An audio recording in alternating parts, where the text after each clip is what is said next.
अधिकारी चला रहे हैं, और अधिकारियों को इन लोगों ने 10 साल के अंदर, 11 साल के अंदर सारे अपने मनपसंद लोगों को बैठा दिया है। यहाँ तक कि जो है क्या नाम है, अदलिया में भी बैठा दिया है इन लोगों ने, कोर्ट के अंदर बैठा दिया है। इनकी मर्जी के मुताबिक सब काम हो रहे हैं। आप एक जनता है, चुनाव आयोग को कैसे देखते? चुनाव आयोग तो कहना गलत है, उसको भाजपा आयोग कहना चाहिए। हाँ, वो भाजपा आयोग है। राजीव कुमार ने मस्क कहता है कंप्यूटर का सबसे बड़ा बादशाह है वो। हाँ। वो कहता है कि ईवीएम जा सकती है, हो सकती है। हाँ। उससे चुनाव नहीं होना चाहिए। और हमारे यहाँ बैठा वो दल्ला, भाजपा का दल्ला बैठा, क्या नाम है उसका, राजू कुमार। वो चुनाव आयोग है, काहे का चुनाव आयोग है वो? क्या आप मानते हैं कि चुनाव आयोग हो गया? चुनाव आयोग, हम तो सोशल मीडिया पे लिखते भी है चुनाव आयोग है वो। हाँ, हम तो कहते हैं कि उसको चुनाव आयोग कहना बहुत बड़े शर्म की बात है। हाँ। तो ये देखिए दर्शकों, मैं ये बात कहना चाहूंगा कि चुनाव आयोग से लोगों का भरोसा उठ गया है। बिल्कुल, एकदम उठ गया, 100% उठ गया है, बिल्कुल। तो इसको सुधारने हम कह रहे हैं, सारा विपक्ष, देश की जनता, सारे लोग कह रहे हैं कि भाई ईवीएम से चुनाव ना हो, बैलेट पेपर से हो। भाई क्या मजबूरी आपकी है, क्यों नहीं कर रहे हो? सबसे बड़ा प्रमाण यही है कि आप चोर हो, इसीलिए उसको बैन नहीं करते हो। आप क्यों नहीं करते हो?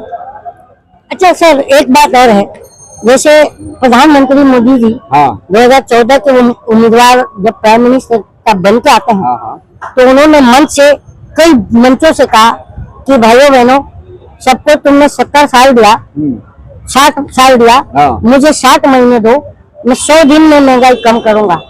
क्या लगता है, महंगाई 100 दिन में कम होगी? 100 दिन में महंगाई कम की बात छोड़ो, उन्होंने कहा था कि चौराहे पे आऊंगा जूता मारना। तो नोटबंदी में कहा था, नोटबंदी में कहा था उन्होंने, तो उस टाइम भी तो वही बात थी। ये कहाँ महंगाई कम हो गई है? आसमान पे पहुंच गई है महंगाई। लोग चीख रहे हैं, चिल्ला रहे हैं महंगाई के लिए। कौन सी सुनवाई? जब कोई महंगाई की बात करता है तो फौरन खुदाई चालू हो जाती है। अच्छा, एक बात बताइए। हाँ, दिल्ली चुनाव है। हाँ। दिल्ली चुनाव में ये प्राइम मिनिस्टर कल अपनी रैली का शंखनाद कर दिए और उन्होंने एक नारा दे दिया, बड़ा बड़ा बैनर पोस्टर भी लगाया कि दिल्ली चले मोदी के साथ, दिल्ली चला मोदी के साथ।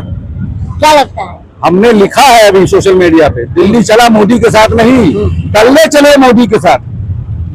ये आप गलत कह रहे हैं। नहीं, दल्ले चले। दल्ले में कौन? दल्ले में जो उनके लोग हैं, जनता थोड़ी ना है, कुछ है उनके लोग। अच्छा, आपको केजरीवाल कैसे लगता है? बढ़िया, ठीक है, दिल्ली के लिए ठीक आदमी है। ठीक आदमी, हाँ, अच्छा आदमी है। तो लेकिन अभी एक रमेश बिधूड़ी सांसद है, पूर्व सांसद, जिसने कुंवर दादी सली को लोकसभा में कहा था कि ए मुल्ले बैठ जा, कटुए बैठ जा, आतंकवादी, और न जाने क्या क्या गालियां दी थी। कल उसने एक वर्ड कहा कि मैं अगर जीत के आता हूँ तो पूरा कालका जी का जो रोड है वो प्रियंका गांधी के गालों की तरह बना दो। अरे भाई, प्रियंका गांधी के गालों की तरह क्यों बना रहा है? अपने बहन के गाल की तरह बना दे रहा। कौन रोक रहा तेरे को? जीत क्या अपने बहन के गाल की तरह बना दे। ये भाषा गलत है भाई, भाषा गलत बोला इसीलिए तो हम भी बोल रहे हैं वही चीज जी। ऐसी भाषा क्यों अमर्यादित बोलते हो कि जिससे लोगों को ठेस पहुंचे? अभी आज कह रहा, सुनिए, आप सवाल कर रहा है जो दिल्ली की सांसद, जो दिल्ली की मुख्यमंत्री है आतिशी के बारे में क्या कह रहा है? उसका नाम कुछ सरनेम जो अलग था पहले, मारलोना। तो उस पर हमने अभी सोशल मीडिया पे लिखा है कि भाई तू आतिशी के बारे में क्यों नहीं कहता है? तू अपनी दीदी स्मृति ईरानी के बारे में क्यों नहीं कहता है? वो स्मृति चड्ढा थी पहले, अभी स्मृति ईरानी कैसे हो गई? सवाल तेरे से भी। जुबिन इरानी से शादी? हाँ, तो उसने भी शादी किया होगा किसी से, या कुछ होगा। भारत में तो औरतों का सरनेम, वो सरनेम वो चेंज कर सकती है। अभी कुछ लोग उत्तर प्रदेश के अंदर शेख लिखते थे, खान लिखते थे, उन लोगों ने कहा नहीं, हम दुबे तिवारी लिखेंगे। तो कुछ लोग बड़े खुश हुए। मैंने कहा खुश होने की जरूरत नहीं है। कुछ भाजपाई खुश हुए कि डर की वजह से। मैंने कहा डर की वजह से नहीं, ये तुमको आंख दिखाने के लिए। तो जनता के पास ऑप्शन क्या है सर? इतने सब, जब आपने इतनी सारी बातें कही और वो चीजें नई नई निकल के आ रही हैं और जो एक्चुअल मुद्दा है उसे दबाया जा रहा है। मैं एक्चुअल बता दूं आपको, जनता इन्हें वोट नहीं दे रही है। जनता इनसे बहुत परेशान है। तो जनता के पास ऑप्शन क्या मीडिया है? मीडिया देखिए, आप जैसे यूट्यूबर हैं, हाँ आप कुछ चीजें दिखा रहे हैं, हाँ तो जनता को कुछ दिखता है। बाकी जो हमारी नेशनल मीडिया हमारी जो है वो क्या कर रही है? माला जप रही है बैठ के, सरकार की माला जप रही है। तो क्या देश इसे चलेगा? तो मैं आपसे यही जानना चाह रहा हूँ सर कि देश जनता के की पास जनता- ऑप्शन क्या है? जनता के Alternate option पास क्या है? ऑप्शन तो है ही, क्या है? वोट है ऑप्शन। इनको बदलने का। हमने भी वोट किया था, बराबर। तो मैंने एक ही अपील करी थी कि मेरा चुनाव आयोग से ये रिक्वेस्ट है कि यहाँ काला स्याही ना लगा के हमें चुना लगाया जाए, हाँ। ताकि हम जनता को ये संतुष्टि मिले कि हमारा चूना लगाया जा चुना लगाया जा रहा है। अभी मिटा भी नहीं है। अभी देखिए हमारे यहाँ ईवीएम की बात है। जनता तुमको वोट नहीं दे रही है, ये सच्चाई है। हमारे यहाँ अभी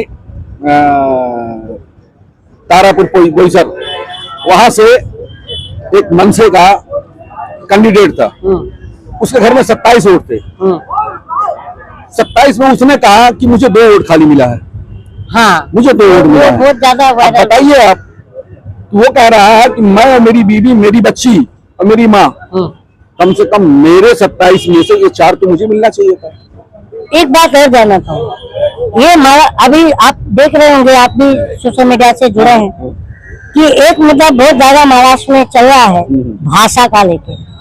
क्या ये जो भाषा का जो विवाद बढ़ रहा है, तो क्या ये जो हमारा संविधान का आर्टिकल 15 कहता है कि आप जो है किसी भी मतलब जाति, धर्म, भाषा और प्रांत के नाम पर भेदभाव पैदा नहीं किया जा सकता। पर ये जो हो रहा है, ये क्यों हो रहा है और ये हो भी रहा है, तो इसका जिम्मेदार कौन? इसकी जिम्मेदार जो है सरकार है और भाजपा के लोग हैं। देश की आजादी में तो उन्होंने कुछ किया नहीं। अभी एक मुमरा में विवाद हो गया। हाँ, मुमरा में हुआ अभी जी, वो विवाद हुआ, उसको मतलब गिरफ्तार किया। खैर उसको भाषा के ऊपर गिरफ्तार तो नहीं हुआ, लेकिन वो माफी मांगा। हाँ। और एसडीपीआई के 25 लोगों पर एफआईआर हो गया। उसको पकड़े थे, लेकिन उसको जो है, हाँ, उसको छोड़, माफी मांगा, उसने छोड़ दिया। पर एसडीपीआई के 25 लोगों पर एफआईआर हो गया। तो यहाँ तो ऐसे ही चल रहा है ना अभी। संविधान के नाम पर, संविधान तो कुछ मतलब ही नहीं बचा। क्या आप मानते हैं कि सरकारें संविधान पे नहीं चल रही? बिल्कुल नहीं चल रही है, एकदम नहीं चल रही है। तो जनता क्यों खामोश है, क्यों आंख बंद करी? जनता खामोश नहीं है, जनता की सारी चीजों को दिखाया नहीं जा रहा। दिखाओ, आप सुनिए, आप इनको दिखाओ। हाँ, ये जनता जो है ना, ये इनको पसंद नहीं कर रही है, बिल्कुल नहीं पसंद कर रही है। और ये चुनाव, अगर मैं कह रहा हूँ, अगर ईमानदारी से चुनाव हो जाता तो 240 232 सीटें जो लेकर आए थे ना, 232 नहीं आते, ये 100 पारा। अच्छा सर, एक बात, जैसे संजय राउत को आप जानते हैं? हाँ, अच्छी तरह। उद्धव ठाकरे जी हैं। बिल्कुल, हमारे उद्धव ठाकरे जी, संजय राउत जी सबसे ज्यादा अगर किसी पर हमलावर थे, हाँ, चाहे वो सुप्रिया सुले हो जी जी जी, और ये शरद चंद्र गुप्त के जितने भी लोग हों, जितना ज्यादा हमलावर और किसी को विलन बनाया वो देवेंद्र फडणवीस, राइट है? बराबर। लेकिन पिछले कुछ दिनों में सबसे ज्यादा तारीफ भी उनकी किया जा रहा है। जैसे कि सामना में भी आया, संजय राउत ने भी बोला कि अकेले देवेंद्र फडणवीस जी हैं जो अकेला काम कर रहे हैं, बहुत बढ़िया काम कर रहे हैं, गढ़चिरौली में जाकर के लोगों के लिए जो है काम कर रहे हैं। इसको और सुप्रिया सुले ने भी यही बात कही है। तो क्या लगता है ये दोनों फिर से अभी उधर जाने वाले हैं? ये सुगबुगाहट हो रही है। देखिए, राजनीति में, सियासत में कुछ नहीं कहा जा सकता, कौन कहाँ कब चला जाएगा, समझे आप। और सियासत में, राजनीति में कब किसका तख्ता पलट हो जाए वो भी नहीं कहा जा सकता, समझे। क्या नीतीश का तख्ता पलट होने वाला है? नीतीश बाबू ने तो कह दिया है कि 2 बार हम पलटी मारे हैं, अब तीसरी बार पलटी नहीं मारेंगे, इसलिए कि उनको इस चीज को पता है कि अब की बार अगर हम पलटी मारे तो खुद हम ही को पलट देंगे। अंदाजा उनको हो गया है, क्योंकि ये चर्चा चल रही है, मीडिया में भी चल रही है ये चर्चा कि इस बार इनकी साख खुद दांव पर है। संजय झा, लल्लन सिंह ये दोनों आदमी जो है अमित शाह के करीब हैं। क्या ये मानते हैं आप कि संजय झा और ललन सिंह ये दोनों मिलकर नीतीश कुमार को मॉनिटरिंग कर रहे हैं? बिल्कुल बिल्कुल, इसीलिए ये आदमी इस बार सोचा तो अमित शाह ने बिता दिया है कि इन पर वॉच करो। सुनिए आप, इस बार नीतीश बाबू पलटी मारने के चक्कर में थे।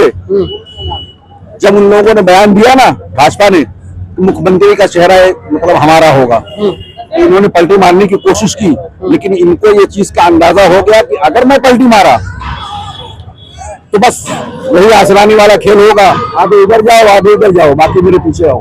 तो अभी जो आरजेडी का जो ऑफिशियल एक्स अकाउंट है उस पर तेजस्वी यादव ने डायरेक्टली ट्वीट कर दिया कि अब नीतीश कुमार के लिए आरजेडी का दरवाजा बंद। कहने वाली बात और है, और लालू जी ने ऑफर दे दिया कि आप नीतीश के लिए दरवाजा खुला है, तो किसकी बात मानी? लालू जी की मानी जाएगी, क्योंकि लालू जी जो है सुप्रीम है, लालू जी की बात मानी जाएगी और उनके सामने तेजस्वी नहीं बोल पाएंगे। तो ये अब आते हैं उत्तर प्रदेश पे। क्या लगता है उत्तर प्रदेश की राजनीतिक हालात और दिशा बदलने जैसे कुछ आता लग रहा है? आशीष पटेल का जैसा बयान आया तो जाएंगे, लेकिन खेल ईवीएम का होगा। आप ये समझ लीजिए, ईमानदारी से अगर चुनाव हुआ तो योगी चुनाव आयोग को जब वीवीपैट मशीन जब सुप्रीम कोर्ट बोल दिया कि अगर कोई 47,200 रुपया भर के जाता है तो आप जो है उसका रिकाउंटिंग में 7 दिन के अंदर उसकी जो है पर्ची का काउंटिंग किया जाए और 4,200 रुपया भरा जाएगा। और अगर वो बंदा कैंडिडेट अगर सही पाया जाता है तो उसकी मतलब पैसे डिपॉजिट वापिस हो जाएगी, और अगर ये बात गलत निकलती है तो 47,200 रुपया जब्त हो जाएगा। तो इसके बावजूद भी ये नहीं हुआ, और कई महाराष्ट्र के कई गांवों में जो है गांव की जनता वोटिंग करना चाहिए, भाई गांव कर्फ्यू लगाया गया। महाराष्ट्र की जनता, एक गांव ऐसा है कि जिसने कहा कि हम सारे ने मिलकर के वोट कांग्रेस को दिया है, तो भाजपा को कैसे मिल गया सब पूरा वोट? तो उन्होंने कहा कि ठीक है, उस गांव के लोगों ने चंदा किया और चंदा करके बैलेट पेपर छपवाया और सब कुछ किया, और पुलिस स्टेशन में भी गए कि आप भी आइए, और सरकारी अधिकारी को भी कहा गया कि आप आइए, आप खुद बैठकर देखिए, ताकि आपको भी ना लगे कि हम कुछ गलत कर रहे हैं। आपकी मौजूदगी में, पुलिस की मौजूदगी में हम चाहते हैं कि हम वोट करें और देखें, शांति से वोट होगा, देखें कि गांव के लोग किसको वोट कर रहे हैं। उसको भी अगर हमारे खिलाफ, अगर हम जो कह रहे हैं वो गलत हुआ तो फिर ठीक है, हम कुछ 250 लोगों पर FIR हो गया। FIR भी हो गया। सुबह सुबह जाकर पुलिस पहुंच गई, दफा 144 लगा दिया, वहां पर होने नहीं दिया। सबको पहले से शाम को धमकी दे दी गई, अगर ऐसा किए तो सब पर FIR होगा। सर लास्ट सवाल, जैसे इस तरह की सारी बातें आपने बताई और पूरी जनता भी देख रही है सोशल मीडिया के माध्यम से, तो क्या लगता है कि ये ऐसे ही चलता रहेगा या परिस्थितियां बदलेगी? बदलेंगी। कैसे बदलेंगी, क्या ऑप्शन है इसका? कुछ न कुछ तो निकलेगा, क्योंकि हालात हमेशा ऐसे नहीं रहेंगे। अगर वो चाहते हैं, अगर वो जानते हैं, क्योंकि अभी बिहार में भी BPSC के लोग बैठे हैं आंदोलन में बैठे हैं, लाठियां चलाई गई हैं, जबरदस्त लाठियां चलाई गई, बहुत मार खाए हैं वो लोग। तो JP आंदोलन भी ऐसे ही हाईलाइट हुआ था। आज सुबह 4 बजे प्रशांत किशोर को उठा ले गए। अब गोदी मीडिया क्या चिल्ला रही है? नहीं, मेरा कहना ये है कि जिस तरह से JP आंदोलन का आपने सुना होगा किस्सा, तो जिस JP आंदोलन भी छात्रों के ही ऊपर से फिर ऊपर आया था, तो क्या ये बिहार के छात्र भी ये आंदोलन को प्रशांत किशोर के जरिए आ सकता है ऊपर, आएगा? देश में बदलाव आ जाएगा।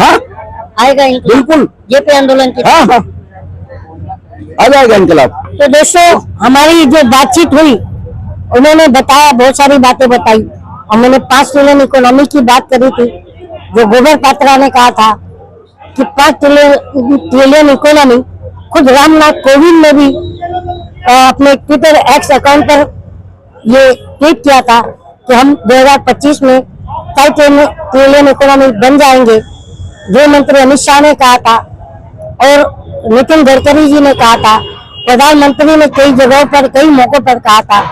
अब उसमें 6 दिन निकल चुके हैं और बचा है 359 दिन।